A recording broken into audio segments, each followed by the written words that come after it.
Hipócrates de Cos es el padre de la medicina. Todavía se le recuerda 2500 años después por el juramento de Hipócrates, del que existe una forma modificada que los estudiantes de medicina pronuncian cuando se licencian. Pero principalmente se le recuerda por sus esfuerzos por retirar el manto de superstición de la medicina para llevarla a la luz de la ciencia.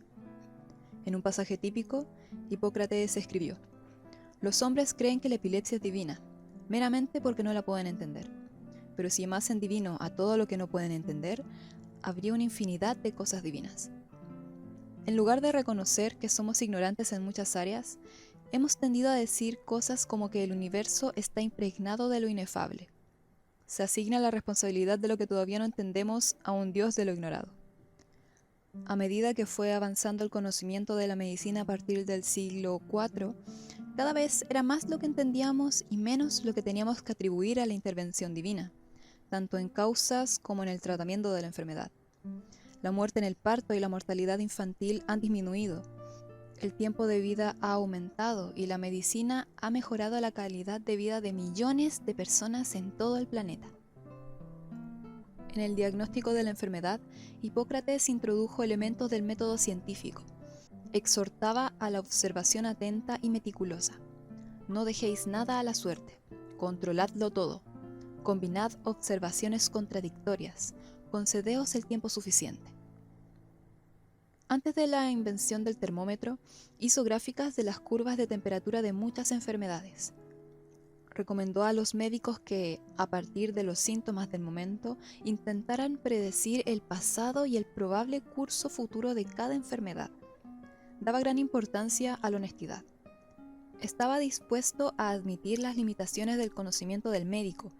No mostraba ningún recato en confiar a la posteridad que más de la mitad de sus pacientes habían muerto por causa de las enfermedades que él trataba. Sus opciones, desde luego, eran limitadas. Los únicos fármacos que disponía eran principalmente laxantes, eméticos y narcóticos. Se practicaba la cirugía y la cauterización. En los tiempos clásicos se hicieron avances considerables hasta la caída de Roma. Mientras en el mundo islámico florecía la medicina, en Europa se entró realmente en una edad oscura. Se perdió la mayor parte del conocimiento de anatomía y cirugía. Abundaba la confianza en la oración y las curaciones milagrosas. Desaparecieron los médicos seculares. Se usaban ampliamente cánticos, pociones, horóscopos y amuletos. Se restringieron o ilegalizaron las disecciones de cadáveres, lo que impedía que los que practicaban la medicina adquirieran conocimiento de primera mano del cuerpo humano. La investigación médica llegó a un punto muerto. Era muy parecido a lo que el historiador Edward Gibbon describió para todo el Imperio Oriental, cuya capital era Constantinopla. En el transcurso de 10 siglos no se hizo ni un solo descubrimiento que exaltara la dignidad o promoviera la felicidad de la humanidad. No se había añadido ni una sola idea a los sistemas especulativos de la antigüedad y toda una serie de pacientes discípulos se convirtieron en su momento en los maestros dogmáticos de la siguiente generación servil. La práctica médica premoderna no logró salvar a muchos, ni siquiera en su mejor momento. La reina Ana fue la última Estuardo de Gran Bretaña. En los últimos 17 años del siglo XVII se quedó embarazada 18 veces. Solo 5 niños le nacieron vivos. Solo uno sobrevivió a la infancia. Murió antes de llegar a la edad adulta y antes de la coronación de la reina en 1702. No parece haber ninguna prueba de trastorno genético. Contaba con los mejores cuidados médicos que se podían comprar con dinero.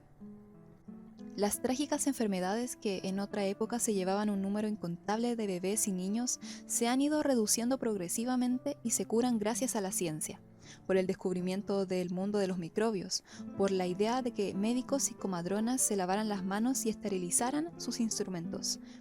Mediante la nutrición, la salud pública y las medidas sanitarias, los antibióticos, fármacos, vacunas, el descubrimiento de la estructura molecular del ADN, la biología molecular y ahora la terapia genética.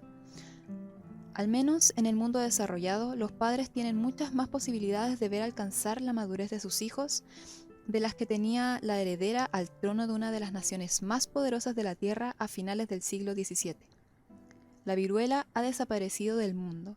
El área de nuestro planeta infestada de mosquitos transmisores de malaria se ha reducido de manera espectacular. La esperanza de vida de un niño al que se le diagnostica leucemia ha ido aumentando progresivamente año tras año. La ciencia permite que la Tierra pueda alimentar una cantidad de humanos cientos de veces mayor y en condiciones mucho menos miserables que hace unos cuantos miles de años. Podemos rezar por una víctima del cólera o podemos darle 500 miligramos de tetraciclina cada 12 horas. Todavía hay una religión, la ciencia cristiana, que niega la teoría del germen de la enfermedad. Si falla la oración, los fieles de esta secta preferirían ver morir a sus hijos antes de darles antibióticos. Podemos intentar una terapia psicoanalítica casi fútil con el paciente esquizofrénico, o darle de 300 a 500 miligramos de clozapina al día. Los tratamientos científicos son cientos o miles de veces más eficaces que los alternativos, e incluso cuando parece que las alternativas funcionan, no sabemos si realmente han tenido algún papel. Pueden producirse remisiones espontáneas, incluso del cólera y la esquizofrenia, sin oración y sin psicoanálisis. Abandonar la ciencia significa abandonar mucho más que el aire acondicionado, el aparato de CD, los secadores de pelo y los coches rápidos.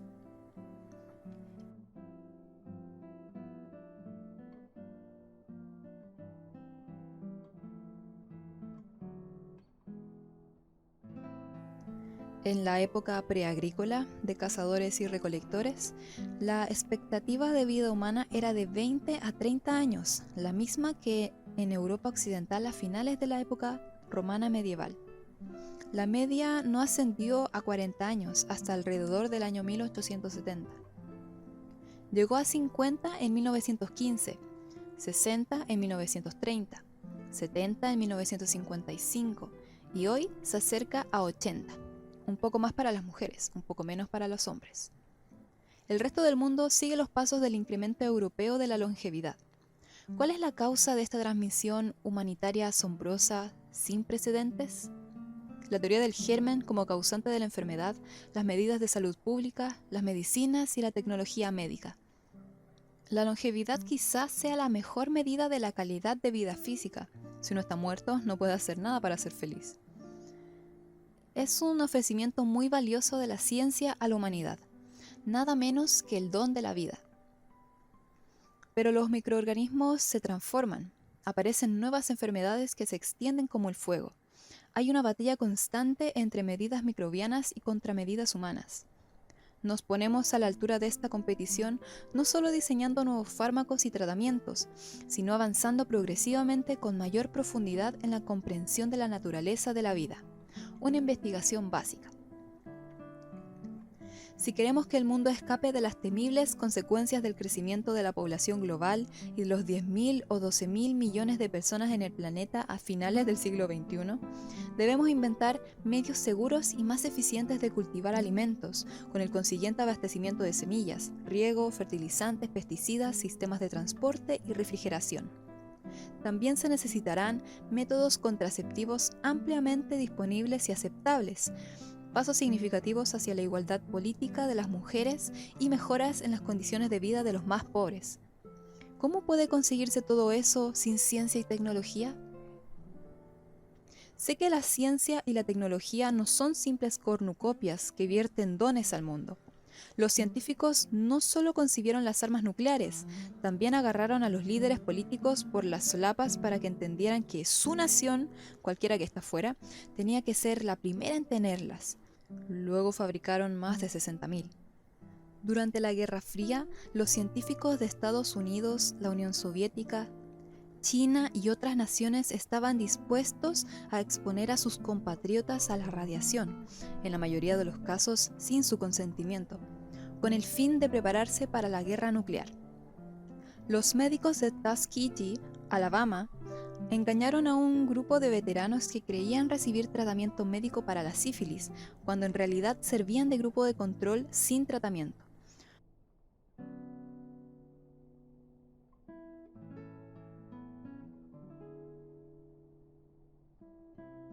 Son conocidas las atrocidades perpetradas por los médicos nazis. Nuestra tecnología ha producido la talidomida, el CFC, el agente naranja, el gas nervioso, la contaminación del aire y el agua, la extinción de especies e industrias tan poderosas que pueden arruinar el clima del planeta. Aproximadamente la mitad de los científicos de la Tierra trabajan al menos a tiempo parcial para los militares, aunque todavía se ve a algunos científicos como personas independientes que critican con valentía los males de la sociedad y advierten con antelación de las potenciales catástrofes tecnológicas. También se considera que muchos de ellos son oportunistas acomodaticios o complacientes originadores de beneficios corporativos y armas de destrucción masiva, sin tener en cuenta las consecuencias a largo plazo. Los peligros tecnológicos que plantea la ciencia, su desafío implícito al saber tradicional y la dificultad que se percibe en ella son razones para que alguna gente desconfíe de la ciencia y la evite.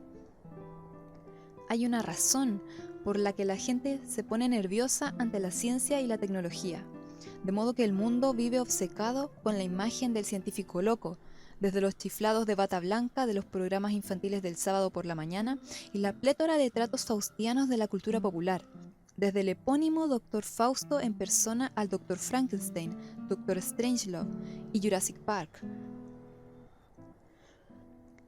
Pero no nos podemos limitar a concluir que la ciencia pone demasiado poder en manos de tecnólogos moralmente débiles o políticos corruptos enloquecidos por el poder, y decidir, en consecuencia, prescindir de ella.